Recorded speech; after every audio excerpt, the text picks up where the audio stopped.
रमज़ान की रौनकें तो आ गई हैं, इफ्तार की रौनकें इन हरी भरी कलरफुल चटनियों से है। आज मैं आपके लाई हूँ 3 किस्म की चटनियाँ जो है हमारे इफ्तार की रौनक। अस्सलामुअलैकुम। यहाँ आपको नज़र आ रहा है चुकंदर। जी हाँ, मैं चुकंदर के साथ कुछ मज़ेदार सा बनाने लगी हूँ। एक अदद मैं लिया था बड़े साइज़ में, इसे मैं स्लाइस में कट कर लिया था और साथ इसके लिए हम लेंगे 3 टमाटर, क्योंकि टमाटर होते हैं खट्टे और चुकंदर होते हैं मीठे, तो हम कुछ मिक्स सा बनाएंगे। तो इसको भी हमने डाल देना है पैन में। और 3-4 हरी मिर्चें, लहसुन तकरीबन 1 कप है, 1 चम्मच सुरख मिर्च, नमक, भुना कुटा ज़ीरा और 2 कप पानी के। तो इसको हमने पकने के लिए चूल्हे पे रख देना है। इसको इतना पकाना है कि ये सॉफ्ट हो जाए। 10-15 मिनट लगेंगे आपके तकरीबन इसे पकने में। साथ में इसे हमें डाल देना है सिरका 1 चम्मच, क्योंकि इसकी शेल्फ लाइफ बढ़ाने के लिए, क्योंकि हम रमज़ान के लिए बना रहे हैं। आपको पता है इफ्तार के टाइम हम कितने स्नैक्स वगैरह खाते हैं, समोसे हो गए, पकौड़े हो गए, रोल हो गए, और ये चटनियाँ ही हमारे काम आती है और ये चटनी बहुत ही फ़ायदेमंद है। देखो ये पक गई है। मैंने इसे ना ग्राइंड कर लिया था ताकि अच्छी तरह से ये ना मिक्स हो जाए। उसके बाद फिर दोबारा भी मैं इसको पकाया था। फिर आप इसे सेव कर लें। ये शीशे का जार लिया था मैंने। इसमें ये है, आपको ना फ्रीज़र में रखने की ज़रूरत नहीं है। नीचे फ्रिज में रख दीजिएगा, ये ना ख़राब नहीं होगी। बस आपको शर्त ये है कि जो आपका जार हो ना वो शीशे का होना चाहिए। इसके लिए हमें चाहिए धनिया, पुदीना, हरी मिर्चें, लहसुन।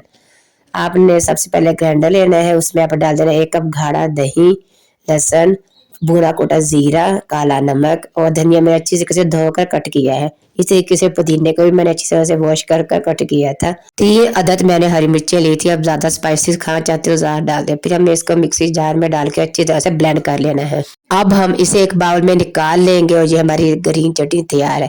आप इसे फ्रीज भी कर सकते हो। इसका तरीका मैं आपको बता देती हूँ। आपने लेनी है आइस क्यूब्स, उसमें डाल देनी है ग्रीन चटनी, उसे अच्छी तरह सेट करने के बाद फ्रीजर में रख देना है। तकरीबन 1-2 घंटे के बाद अच्छी तरीके से फ्रीज हो जाएगी। फिर मैं बताऊंगी इसके साथ आपको क्या करना है। इस चटनी से हम मजीद 3 चटनियाँ तैयार करेंगे। आपने लेनी है मायोनीज 3-4 चम्मच, उसमें आपने 2 चम्मच डाल देने ग्रीन चटनी के, उसको अच्छी तरीके से मिक्स कर लेना है। रेस्टोरेंट स्टाइल की ये ग्रीन चटनी आप घर में खुद बना सकते हो। बे चटनी और बनाएगा, आप लेना है 1 कप दही, उसमें डाल देनी है 2 चम्मच ग्रीन चटनी के। इसको भी आपने अच्छी तरह से मिक्स कर लेना और थोड़ा सा काला नमक डाल देना है। ये हमारी दही की चटनी भी तैयार हो गई है। ये हम अक्सर समोसे पकौड़ों के साथ सर्व करते हैं। और आपको पता है रमज़ान में इफ्तार टाइम चटनी ना हो तो समोसे पकौड़ों का मज़ा नहीं आता है। आप अगर चटनी एक दफ़ा बना लेंगे तो महीनों आपसे स्टोर कर सकते हैं। जो हमने स्टोर की थी उसका लुक देख के फाइनल ये क्यूब्स बन के तैयार हो गई हैं। आप एक बॉक्स ले लें या कोई बैग ले लें, उसमें डाल कर रख लें और इसे सेव कर लें। थी ना आज की वीडियो बहुत ही फ़ायदेमंद और काम वाली। आप भी इस तरीके से चटनी बनाएं और सेव करें और रमज़ान में ये चटनी का फ़ायदा उठाएं। सब्जी के साथ इसको खाएंगे, आप सालन छोड़ देंगे और बस ये लहसुन की चटनी को ही बनाएंगे। इस चटनी की खास बात ये है, आप इसे फ्रीज कर सकते हो। आज मैं 2 तरीकों से आपका फ्रीज करने का तरीका बताऊंगी। यहाँ मैं टमाटर लिए तकरीबन आधा किलो के आसपास है। इसको मैं दरमियान से कट कर लिया था। सबसे पहले मैंने इसको वॉश कर लिया था, क्योंकि टमाटर बहुत सस्ते आए हैं। आप रमजान के लिए चटनी वगैरह ग्रेवी वगैरह बना के सेव कर सकते हो। अब मैंने एक पैन ले लिया है, उसमें डाल दिए सारे टमाटर और साथ में लहसुन। लहसुन मेरा तकरीबन हाफ प्याली थी आधी, और 3-4 हरी मिर्चें और 1 कप पानी। इसको हमें पकने के लिए छोड़ देना। इतना पकना है कि इसका छिलका रिमूव हो जाए। छिलका बहुत आसानी से इसका रिमूव हो जाता है। और इस चटनी को बहुत ही इसका लुक अच्छा करेगा, टेस्ट अच्छा करेगा। और सबसे बड़ी बात है कि चटनी को खाने के बाद आप में एनर्जी फुल आएगी, क्योंकि इसमें हमने डाला है चुकंदर। मेरे पास फ्रीज था, अगर आपका फ्रीज नहीं है तो आप फ्रेश भी ऐड कर सकते हैं।